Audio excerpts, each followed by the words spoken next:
Hello, we're taking you away from US programming for an exclusive interview with the Thales CEO, Patrice Caine. European Commission President Ursula von der Leyen has announced 150 billion euros in fresh loans to fund defense investment as part of plans that could mobilize close to 800 billion euros. Von der Leyen also announced changes to budget rules allowing cohesion funds to be used on defense and said the European Investment Bank would work to mobilize private capital. Von der Leyen said that there is a strong consensus among members that the bloc needs to step up. In the various meetings in the last few weeks, most recently 2 days ago in London, the answer from European capitals has been as resounding as it is clear. We are in an era of rearmament, and Europe is ready to massively boost its defense spending, both to respond to the short-term urgency to act and to support Ukraine, but also to address the long-term need to take on more responsibility for our own European security. Thales reported better than expected 8.3% growth in full-year sales.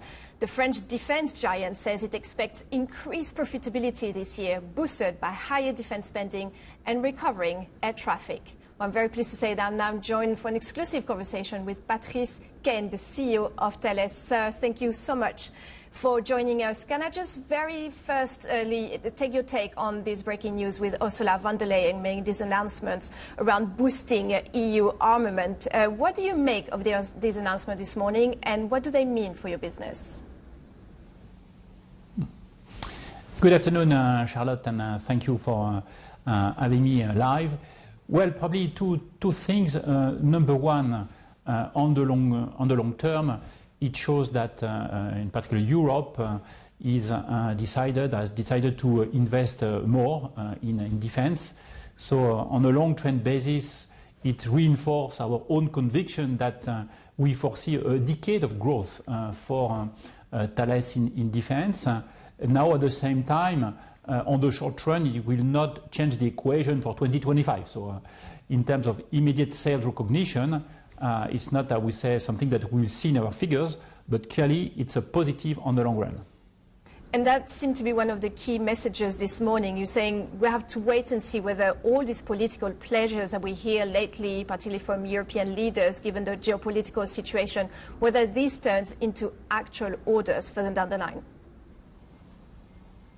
Indeed, we see always a kind of gap, which is natural, of course, or a time lapse between the official statements, and some of them started just after the outbreak of the war in Ukraine, and I would say budgetary planning and then contracts. So it takes a bit of time, let's say 2 years, from political decision to, I would say, contract in force.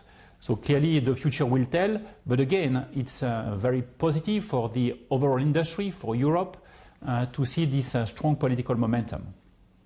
And yet we see there are still some hurdles beyond that political will that you say that might take a couple of years before that translates into orders. I would like to ask you about the supply chain. There are still some bottlenecks on that front. I want to ask you about chips, but also raw materials and where you source them from, particularly from China. So can you just give it a bit of color on how the supply chain looks and how difficult it might be to boost your production? Mm-hmm. Indeed, you're right to say that it's still, I would say, an ongoing, I would say, challenge, though we've been able to overcome it in the previous years, but still the supply chain has not fully recovered from the COVID period. We still see some tensions here and there in terms of PCB, for instance, if I take just one example. So we are working on it. Now it's improving, gradually it's improving, not still perfect, but heading in the right direction.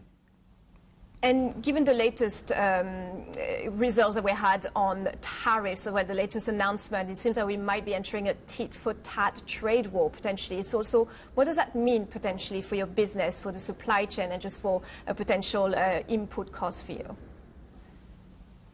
Mm-hmm. First of all, probably it's a bit too soon to say. I would love to answer your question, but it's a bit too soon to say. We need to really understand which type of tariff, concerning which countries or which areas in the world.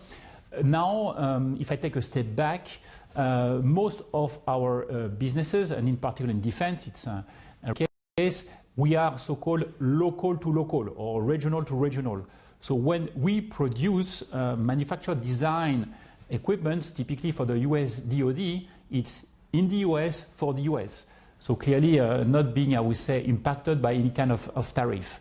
So again, need a bit of time to really understand the entire equation, but I'm not that worried as we speak. Another hurdle for European defense, it's its fragmentation compared to, for example, the US, where you have less players.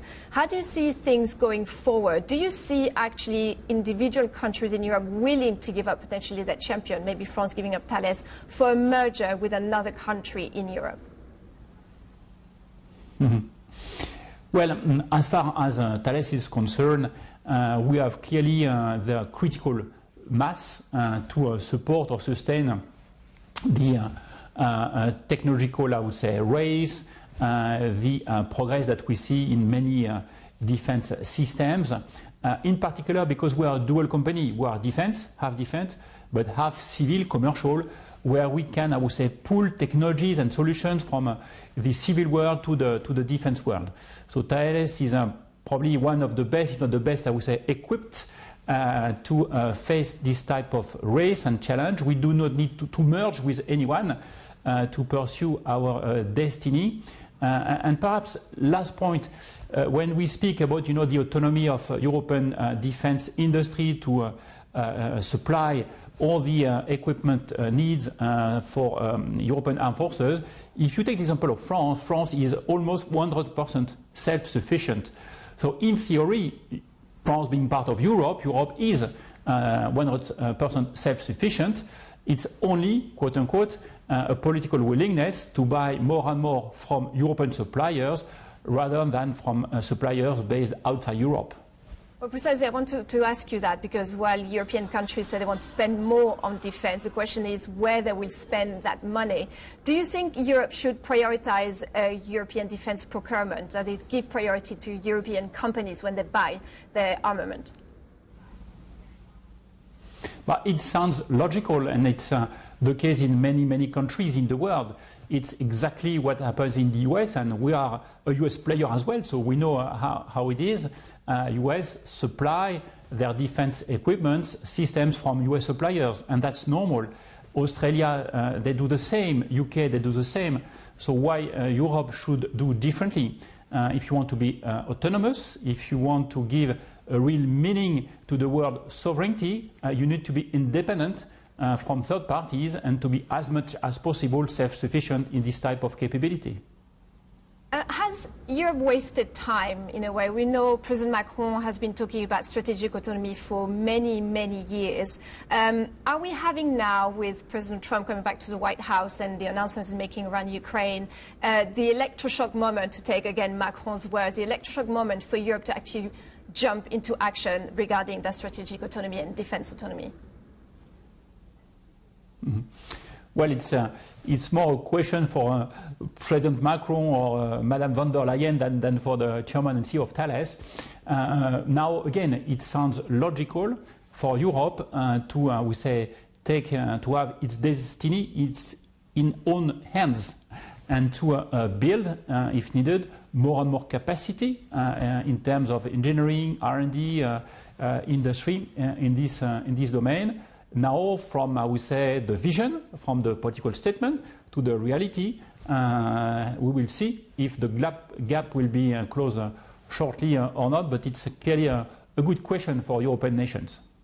May I ask you about innovation investment? Europe has been lagging behind the US for many years. Can Europe catch up now, given the political willingness there? How long may it take for Europe to catch up in innovation in particular? Well, I do not fully agree with the fact that Europe or European countries are lagging behind. It really depends on which, I would say, type of markets and technologies that we are looking at. And typically in the B2B domain, business to business or business to government, you find many, we say, leaders in Europe where we have nothing, I would say, to be ashamed of looking at our US peers. And this is really true for Thales. Looking at what we do in space, in aeronautics, in cyber as well, and in defense, we are world-class in terms of technology. We are world leader in AI, we are world leader in quantum technologies, quantum sensors, quantum communications. All these enabling technologies are fully mastered by a group like Thales, and I don't have the impression that we are lagging behind. Now, of course, it has to be supported on the long run, and we need to be funded, typically by governments, to stay ahead of the race in these domains. Finally, may I ask you about your space business, one that is being disrupted by new players coming in, particularly your satellite division. You're in current exploratory talks with Airbus and Leonardo. Can you just give us an update on how these talks are going? Well, it's difficult to say more than what we have said so far. And you have said, I would say, very rightly, it's still, I would say, explanatory discussions, of course, non-binding at this stage. It's a complex discussion, as you may imagine. So probably the best is to give us a bit of time to come to eventually, I would say, a final, outcome on this particular point. And if and when we will have something, I would say, concrete to disclose, I'm pretty sure that we'll be very happy, the three of us, to come back and see you.